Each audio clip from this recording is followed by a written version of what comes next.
Yo, what's up, guys? So this is episode 8 of the Whadafunk stories, and on this episode, I'm gonna tell you guys the Whadafunk story. So I feel like this is a great time to be telling you guys how Whadafunk was started, where the idea came about, and all that stuff like that. So I hope you guys have some little bit of time to check it out if you're interested on how we got started. I'm gonna tell you guys right now. So in the beginning days, we started out, like any young teenager. Graffiti, art, drawing, and sketchbooks all day, going to school, hating school, just drawing all day to stay busy and stay distracted from learning, because learning was boring, I guess. I don't even know. I just had to stay busy. I couldn't just be listening to a teacher all day. So I'd be doing drawing in my notebook all day long at school, and that's how I started practicing drawing. So I always knew that I wanted to, do my own thing, whether it was clothing. That wasn't an idea yet, but I knew I was going to be doing my own thing from the start. So, we started doing drawing and graffiti, and shout out my man Ed, he got me into all that stuff. So, shout out to him. He put me on to, letting me know that, I could draw. I didn't even think I could. I would just doodle. But before that, he really put me on to yo, if you practice, you could actually get good at drawing. And I'm still practicing and still learning. So that was the beginning days. So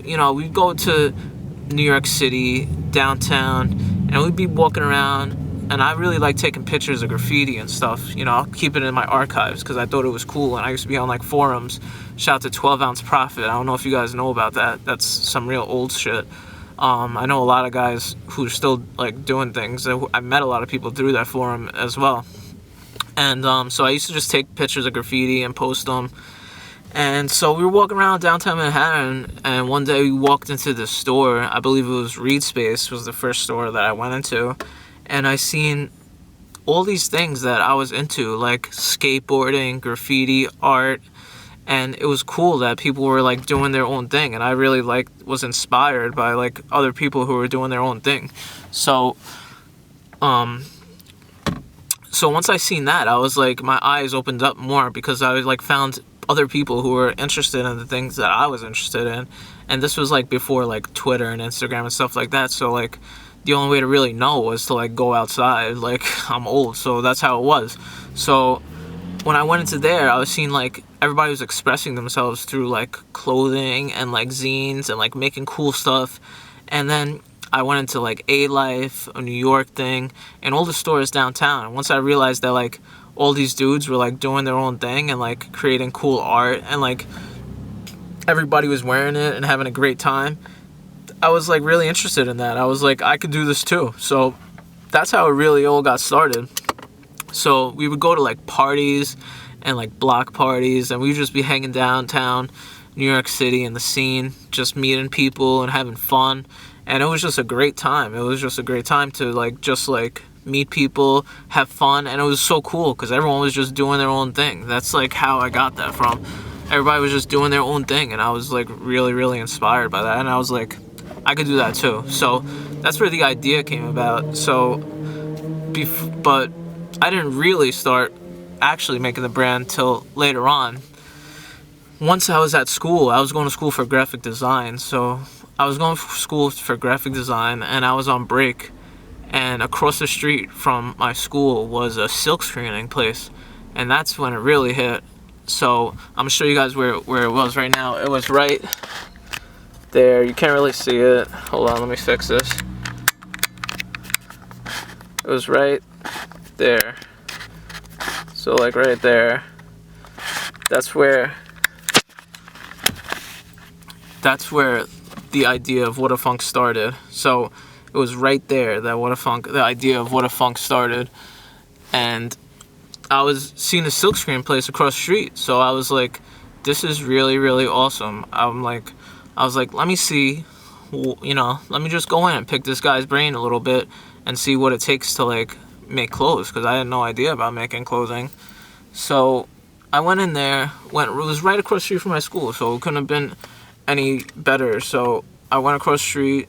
I went in there. I seen that they were doing silk screening. So I was picking this guy's brain.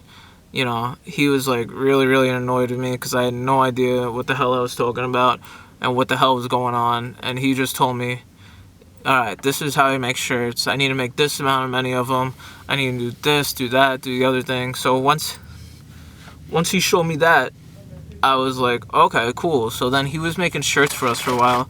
Shout out to Nas Gimmick. That was his name. We called him Nas Gimmick because I had this file. It was like a Nas lyrics, and we called it Nas Gimmick. So like he used to call it. Oh, hold up, bike riding by. Yeah, hell yeah. So I had this file. It was called Nas Gimmick. So he'd be like, what is this shit, Nas Gimmick? And it was fucking funny as hell. He had like a fucking parrot in there that was like 200 years old, and it used to like be like flying around, just shitting everywhere, like all over all the clothes and shit. And this guy was fucking nuts, yo. It was like the craziest shit. But he really put me on to like screen printing, because like before that I didn't even know how clothes were made. So he really put me on to like, oh, silk screen printing. So I didn't know anything about that. Shout out Nas Gimmick. I wonder what he's doing now. But yeah, he was a funny guy, and that was a good time. We used to go in there, just fucking pick his brain, bust his balls, and he used to get so pissed. One day he fucking was so mad at us, so it was so funny. But yeah, he was a good guy though. He really put me on to like silkscreen printing. So for a while he was printing my shirts, and then like later on he closed down shop, and I used to get them online for a lot cheaper to get printed. And then after that, not too long ago, maybe like 5 years ago, like my mother bought me like a silkscreen printing machine, so that like a setup. So like that's how I learned how to print myself. So I got this setup, I started printing everything myself, and then after that I started making all the screens myself, and then after that we just do everything ourselves, and this was all learned through like YouTube and friends coming over and friends showing me how to do everything. And shout out my man Dave Gons, he really helped me out silkscreen printing as well. So that's how I learned. So after that, we started getting into stores and stuff. So we've been doing it for a while, and I think the first store we got into may have been my man Rich and Faded. He had a store like not too far from our area, and I used to go in there, and I'd be like, yo, check out my brand this, check out my brand that. He's like, yo, come back later on or whatever. And then like I started building up the brand more and more and getting it actually to be an actual brand and not just like some t-shirts. And that takes a while, that takes time. So if you're building a brand, that stuff takes time. You can't just have a t-shirt and say it's a brand. It's not a brand yet. You gotta build a brand. So I did that for a while, and then once it was the actual brand, you start picking up my line, put it in the store and stuff. And that's when shit started hitting off. Then I got into Second Nature. We had a whole section of Whadafunk in Second Nature at one point too. And then after that, we got to a bunch of other places, other stores too.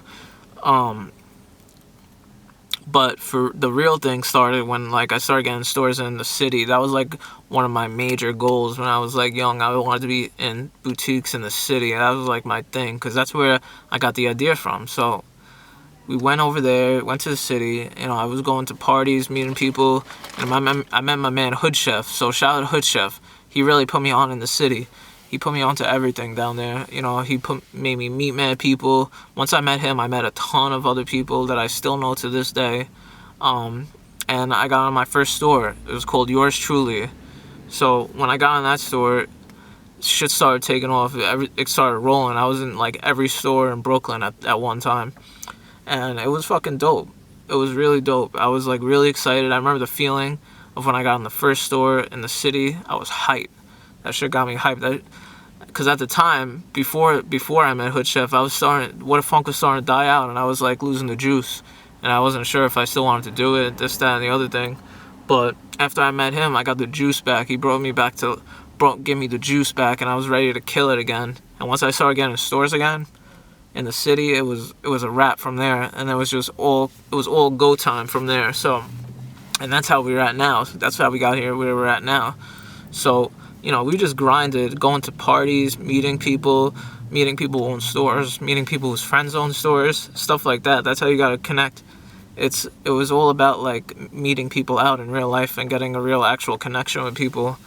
But that's really what it was about. So we did that for a while, and it was a great time. So fast forward to like now, and how we got into like the bigger stores, and it really took just like building a brand for like 10 years, like straight up. Like that's how we got to where we're at now. It's like it wasn't just like built overnight, or like one thing overnight. It was like you got to build it up for years and years to get to this point. And we keep pushing to the next point always. So we're still working on getting to the next point, and there's always going to be the next point. And that's what's fun about this, is you always grinding till the next thing. So you're never satisfied. At least I'm not never satisfied. I just want more and more and more. And not even for like, it's for me, really. It's like, know that I could do it. Like, that's really the whole thing, is like setting a goal and putting my mind to it, and knowing like, all right, I want to get into zoomies. I thought about that like every night for like months. I said I want Whadafunk in zoomies. I want everyone wearing Whadafunk. And then boom, did it. And then once I found out about like Dolls Kill and stuff like that, I thought about it. I was like, I want Whadafunk in Dolls Kill. And then boom, did it. And also for the future stores, I ain't gonna tell you which ones yet, but we cooking right now. So yeah, so that's how we got to this point right now. And that's pretty much the Whadafunk story. And I don't know if you guys watched this whole video. It's a pretty long one, I guess. But that's how we got started. And I think that if you guys want to do it, then you should get started too, no matter what it is you want to do. And it might not take off.